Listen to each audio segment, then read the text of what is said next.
பட்டளந்த அறிக்கைகள் தொடர்பில் 2 நாள் விவாதம் நடத்த முடிவு. பட்டளந்த ஆணைக்குழு அறிக்கையை நாடாளுமன்றில் முன்வைக்கப்பட்டது. இன்று நாடாளுமன்றத்தில் சபைத்தலைவர் விமல் ரட்நாயக்க பட்டளந்த ஆணைக்குழு அறிக்கையை முன்வைத்தார். ஜனாதிபதி செயலகத்தில் ஒரு இருண்ட அறையில் அடைக்கப்பட்டிருந்த பட்டளந்த இன்று சூரிய வெளிச்சத்தை கண்டது என கூறி பட்டளந்த ஆணைக்குழு அறிக்கையை சமர்ப்பித்த சபை முதல்வர் அமைச்சர் விமல் ரட்நாயக்க உரையாற்றினார்.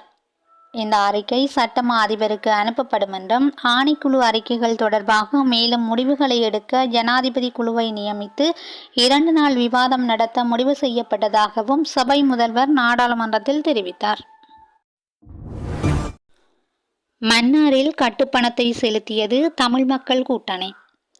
வடக்கு மாகாண முன்னாள் முதலமைச்சர் சி.வி. விக்னேஸ்வரன் தலைமையிலான தமிழ் மக்கள் கூட்டணி இன்று காலை மன்னார் நகரசபை தேர்தலுக்கான கட்டுப்பணத்தை மன்னார் தேர்தல் திணைக்களத்தில் செலுத்தியுள்ளது. மன்னார் நகரசபையின் முன்னாள் தவிசாளர் ஞானப்பிரகாசம் ஆண்டனி டேவிட்சன் தலைமையிலான குழுவினர் இவ்வாறு கட்டுப்பணத்தை செலுத்தியுள்ளனர். வடக்கு மாகாண முன்னாள் முதலமைச்சர் சி.வி. விக்னேஸ்வரன் தலைமையிலான தமிழ் மக்கள் கூட்டணி மன்னார் மாவட்டத்தில் உள்ளூராட்சி மன்ற தேர்தலில் மன்னார் நகரசபை தேர்தலில் மாத்திரமே போட்டியிடும் நிலையில் இவ்வாறு கட்டுப்பணத்தை செலுத்தியுள்ளனர்.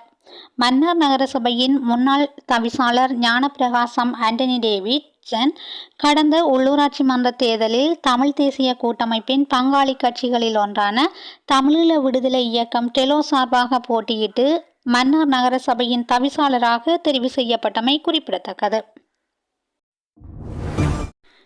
இன்று நள்ளிரவு முதல் கிராம சேவகர்கள் தொழிற்சங்க நடவடிக்கையில்.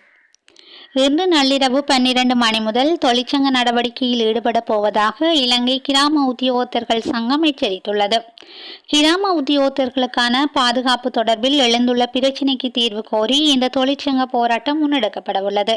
இந்த நிலையில் இன்று நள்ளிரவுடன் அனர்த்தம், மரணச்சடங்கு போன்ற கடமைகளில் இருந்து விலகுவதாக இலங்கை கிராம உத்தியோகத்தர்கள் சங்கம் தெரிவித்துள்ளது. கைத்தொழில் அமைச்சுக்கு ஒதுக்கப்பட்ட காணிகளை உடனடியாக விடுவிக்க நடவடிக்கை. ஜனாதிபதி அனுரகுமார திசாநாயக்காவிற்கும் கைத்தொழில் மற்றும் தொழில் முயற்சிகள் அபிவிருத்தி அமைச்சின் அதிகாரிகளுக்கும் இடையிலான சந்திப்பு இன்று ஜனாதிபதி அலுவலகத்தில் நடைபெற்றது. தேசிய பொருளாதாரத்தை முன்னேற்றுவதற்காக உற்பத்தி கைத்தொழில்களை பயனுள்ளதாக முன்னெடுத்தல், ஒருங்கிணைத்தல், அபிவிருத்தி மற்றும் அதனுடன் தொடர்புடைய சவால்கள் குறித்து இதன்போது ஆராயப்பட்டது.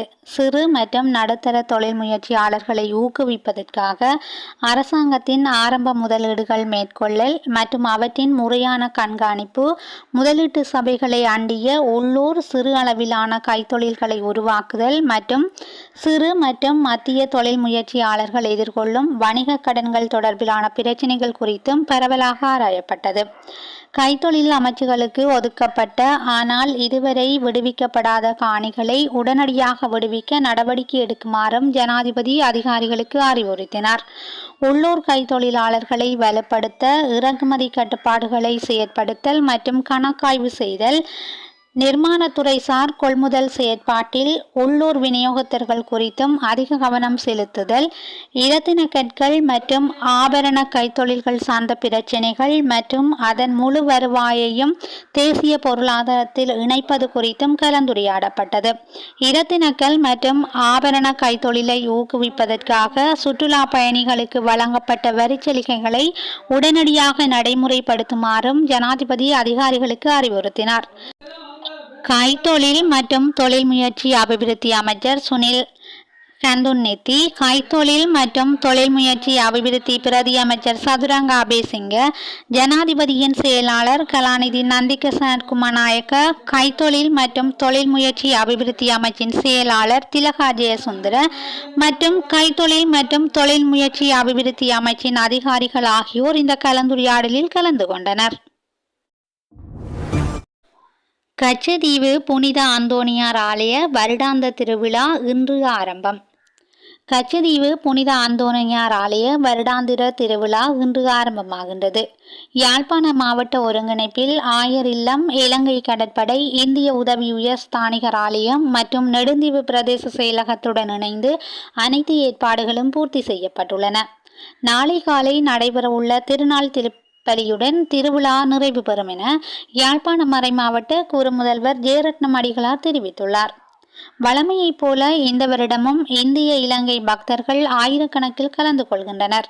இன்று மாலை 4 மணியளவில் திருச்சிவமாலையும் அதனைத் தொடர்ந்து திருச்சிலுவை பாதை திருப்பலி கருணை ஆராதனை என்பன நடைபெறவுள்ளன. இதனையடுத்து புனித அந்தோணியாருடைய திருச்சுருவ பவனி நடைபெறவுள்ளது. நாளை காலை 7 மணிக்கு திருநாள் திருப்பலி ஆயர் தலைமையில் ஒப்புக் கொடுக்கப்படவுள்ளதாக யாழ்ப்பாண மறைமாவட்ட குறுமுதல்வர் ஜெயரட்னம் அடிகளார் தெரிவித்துள்ளார். அரசு வேலைவாய்ப்பு பெற்றுத் தருவதாக கூறி கையூட்டல் பெற்ற 2 கைது. அரசாங்க வேலைவாய்ப்பு பெற்றுத் தருவதாக கூறி 4 5000 ரூபாய் கையூட்டல் பெற்ற ஒரு பெண் உட்பட இருவரை கையூட்டல் மற்றும் ஊழல் விசாரணை ஆணைக்குழு கைது செய்துள்ளது. குட்டிகள பதவங்கல பகுதியில் வைத்து சந்தேக நபர்கள் 2 கைது செய்யப்பட்டுள்ளதாக தெரிவிக்கப்படுகிறது. கைது செய்யப்பட்ட நபர்கள் எம்பிலிப்பட்டிய நீதவான் நீதிமன்றில் முன்னிலைப்படுத்தப்பட்ட பின்னர் அவர்களில் ஒருவரை எதிர்வரும் 19ஆம் தேதி வரை விளக்கமறியலில் வைக்க நீதவான் உத்தரவிட்டுள்ளார். மத்திய சந்தேக நபரை தலா 5 லட்சம் ரூபாய் பெறுமதியான 2 சரீர பிணைகளில் விடுவிக்க உத்தரவிடப்பட்டுள்ளது. முதலாம் தவணையின் முதலாம் கட்ட பாடசாலை கல்வி செயற்பாடுகள் இன்றுடன் நிறைவு. அரசு மற்றும் அரசு அங்கீகாரம் பெற்ற தமிழ் மற்றும் சிங்கள மொழி மூலமான பாடசாலைகளின் முதலாம் தவணையின் முதலாம் கட்ட கல்வி செயற்பாடுகள் இன்றுடன் நிறைவடையும் என கல்வி அமைச்சு அறிவித்துள்ளது. அத்துடன் முதலாம் தவணையின் 2ஆம் கட்ட கல்வி செயற்பாடுகள் ஏப்ரல் 1ஆம் தேதி ஆரம்பமாகும் எனவும் தெரிவிக்கப்பட்டுள்ளது. இதேவேளை இம்முறை கல்வி பொதுத்தராதர சாதாரணதர பரீட்சைக்கு தோற்றும் மாணவர்கள் தமது தேசிய அடையாள அட்டை தகவல்கள் தொடர்பான உறுதிப்படுத்தல் கடிதங்களை எதிர்வரும் சனிக்கிழமை பெற்றுக்கொள்வதற்கு வசதி ஏற்படுத்தப்பட்டுள்ளதாக டிஜிட்டல் பொருளாதார அமைச்சு அறிவித்துள்ளது. அதற்கமைய எதிர்வரும் 15ஆம் தேதி சனிக்கிழமை குறித்த கடிதங்களை காலை 8:30 மணி முதல் மதியம் 12:30 மணி வரை பெற்றுக்கொள்ள முடியும் என அந்த அமைச்சு குறிப்பிட்டுள்ளது.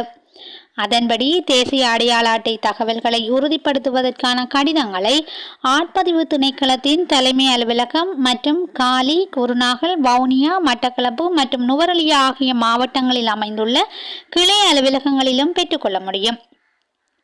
குறித்த கடிதங்களை பெற்றுக்கொள்வதற்கான அவசியமுள்ள மாணவர்கள் அதிபர் அல்லது கிராம உத்தியோகத்தினால் அத்தாட்சிப்படுத்தப்பட்ட விண்ணப்பங்களுடன் நேரில் வருகை தர வேண்டும் என டிஜிட்டல் பொருளாதார அமைச்சு அறிவித்துள்ளது. காட்டு யானை தாக்கியதில் ஒருவர் பலி. காட்டு யானையின் தாக்குதலுக்குள்ளாகி ஒருவர் உயிரிழந்துள்ளார். கககட்டகஸ்திகிலிய தம்பகொல்ல பகுதியில் இந்த சம்பவம் இடம்பெற்றுள்ளது. 60 வயது மதிக்கத்தக்க ஆண் ஒருவரே இவ்வாறு உயிரிழந்துள்ளதாக திவுன்வெல காவல்துறையினர் தெரிவித்துள்ளனர். காட்டு யானை தாக்கியதில் இந்த நபர் சம்பவ இடத்திலேயே உயிரிழந்துள்ளார். சம்பவம் தொடர்பிலான மேலதிக விசாரணைகளை திவுன்வெல காவல்துறையினர் முன்னெடுத்து வருகின்றனர். 3 அடங்கிய குழுவினரால் சிறைச்சாலை அதிகாரி மீது துப்பாக்கிச்சூடு நடத்தப்பட்டுள்ளது. காவல்துறை தெரிவிப்பு. காலி அக்மிமென பகுதியில் சிறைச்சாலை அதிகாரி ஒருவர் துப்பாக்கிச் சூட்டுக்கு இலக்காகி நேற்று உயிரிழந்திருந்தார். இந்த துப்பாக்கிச் சூட்டில் பூசா சிறைச்சாலையின் முன்னாள் அத்தியட்சகர் ஒருவர் பலியானார். இந்த கொலையை செய்வதற்காக 3 பேர் பிரவேசித்தமை விசாரணைகளில் தெரிய வந்துள்ளது. அவர்கள் பயணித்ததாக கருதப்படும் 2 ஊந்துருளிகளும் 3 தலைக்கவசங்களும் யக்கலமுள்ள பகுதியில் வைத்து கைப்பற்றப்பட்டுள்ளன.